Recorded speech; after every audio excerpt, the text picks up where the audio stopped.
बिस्मिल्लाहिर्रहमानिर्रहीम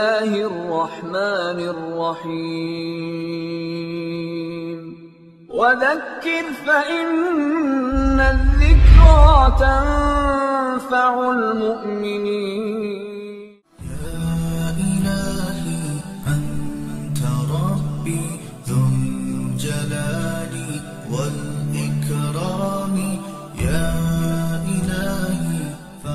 नहमदुहु व नसल्ली अला रसूलिहिल करीम अम्मा बाद। नाज़रीन इकराम, अस्सलामु अलैकुम व रहमतुल्लाहि व बरकातुहू।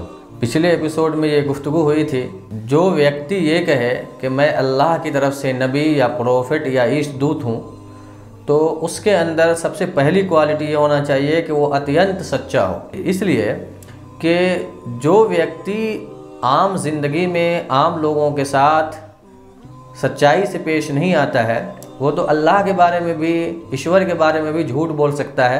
इसलिए झूठा आदमी कभी भी ईश्वर की ओर से, अल्लाह की तरफ से नहीं हो सकता। और फिर हमने एक इंसिडेंट से बताया था कि हज़रत मोहम्मद इतने ज़्यादा सच्चे थे कि उनके ज़माने के लोग, अरब के लोग उनको अस्सादिक़ यानी बहुत ज़्यादा सच्चा ही कहा करते थे। उसके साथ मैंने कहा कि अमानतदार होना चाहिए। और फिर एक इंसिडेंट से और एक शेर भी मैंने वहाँ पे कहा था कि अली की हिजरत तैयबा मुअख्खर कर दिए आका, इधर है कत्ल की साजिश उधर फ़िक्र अमानत है। और साबित किया था कि वो अत्यंत अमानतदार, ईमानदार और धरोहर, दूसरों की धरोहर की सुरक्षा करने वाले व्यक्तियों में थे। तीसरी बात मैंने ये बताया था कि वो असबियत से खाली हो, यानी पक्षपात न करते हों अपने और गैर में, जब इंसाफ का और जजमेंट यानी निर्णय का मौका आए। और उससे मैंने सिर्फ एक एग्ज़ाम्पल दिया था। याद रखिए, ये सिर्फ एक एग्ज़ाम्पल इसलिए दिया गया है कि बात समझी जाए। अगर अच्छी तरह इसको जानना हो तो फिर उनकी जीवनी, उनकी बायोग्राफी पढ़ना पड़ेगा। अब हम देखते हैं कि उनका जनरल कैरेक्टर क्या था। इसको जानने के लिए हम देखते हैं कि जब उन पर सबसे पहली मर्तबा अल्लाह की वाणी अवतरित हुई, जिसको इस्लामी ज़बान में वही कहते हैं, तो उस वक्त क्या कैफियत हुई। हुआ ये कि वो घबरा से गए।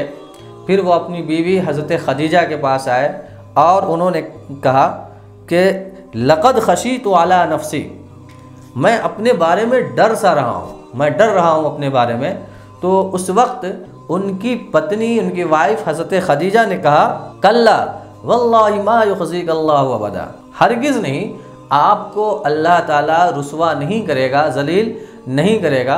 उसके बाद कुछ कैरेक्टर्स बताए थे आपकी कुछ खूबियाँ बताई थी, जिसमें एक खूबी थी इन्नका लतसिलुर रहिमा, कि आप अपने करीबी रिश्तेदारों की भलाई में आगे आगे रहते हैं, उनका ख्याल रखते हैं, उनको जोड़ते हैं, आपस में फूट नहीं डालते बल्कि आपस में एक दूसरे को जोड़ते हैं, रिश्तेदारियों को निभाते हैं।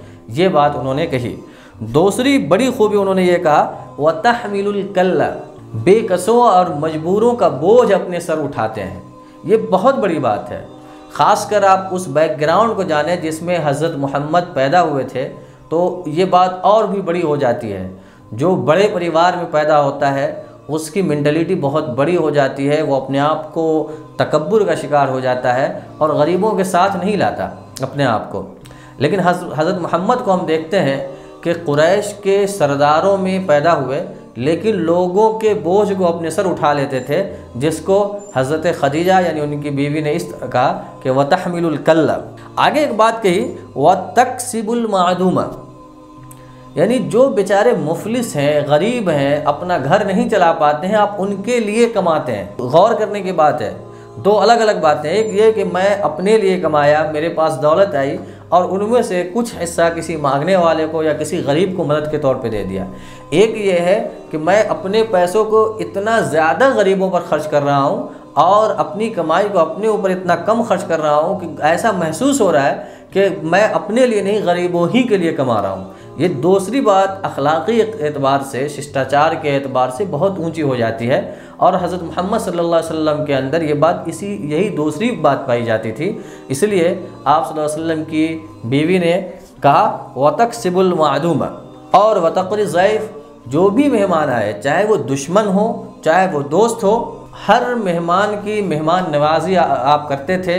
किसी भी अतिथि के साथ आपका सलूक, आपका व्यवहार बुरा नहीं होता था।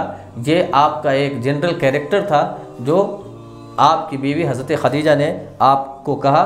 और उसके बाद आगे फरमाया वताईनु अला नवाइबिल हक़, के हक़ और सच्चाई के मामले में आप लोगों की मदद करते हैं। एक कमज़ोर आदमी है, सच्चाई उसके साथ खड़ी है, उसका हक़ है, और एक मजबूत आदमी है जो इसके हक़ को छीन रहा है।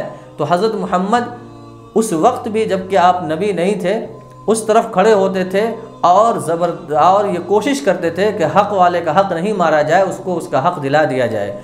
ये वो आपका कैरेक्टर था जिस कैरेक्टर ने अहले मक्का के जहन पे ये सवार कर दिया था कि ये आदमी आखिरी हद तक इंसानियत की भलाई का इरादा रखता है और इसके लिए काम कर रहा है।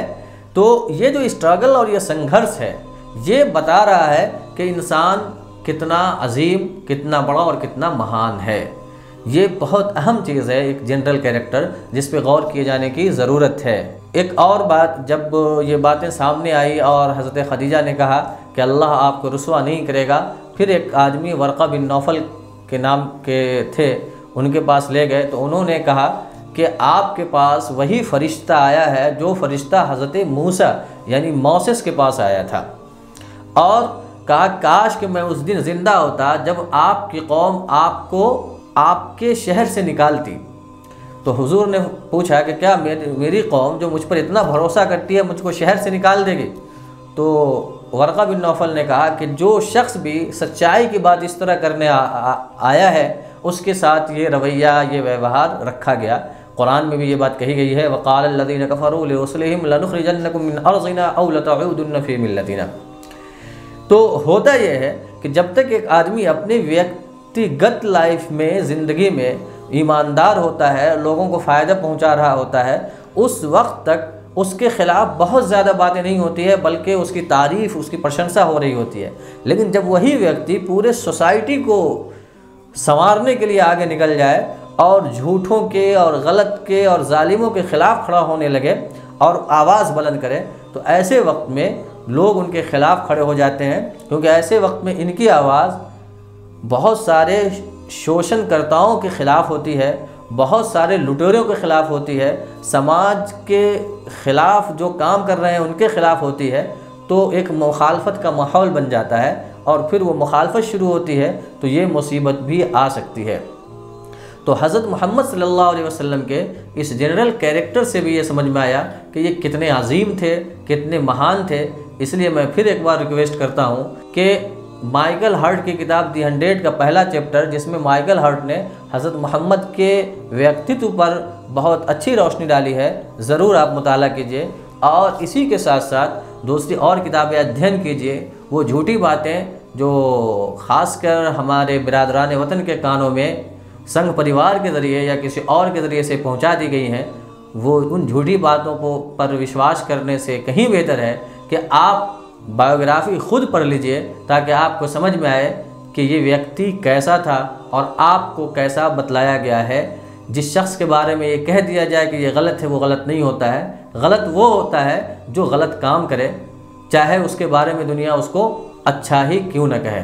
इस बात को समझते हुए आप रिसर्च कीजिए, अध्ययन कीजिए, ताकि आपके सामने हज़रत मोहम्मद का व्यक्तित्व आ सके। इन्हीं बातों के साथ मैं आपसे इजाज़त चाहता हूँ। अस्सलामु अलैकुम वरहमतुल्लाहि वबरकातुहू। वज़क्किर फ़इन्न ज़िक्रा तंफ़उल मुअमिनीन।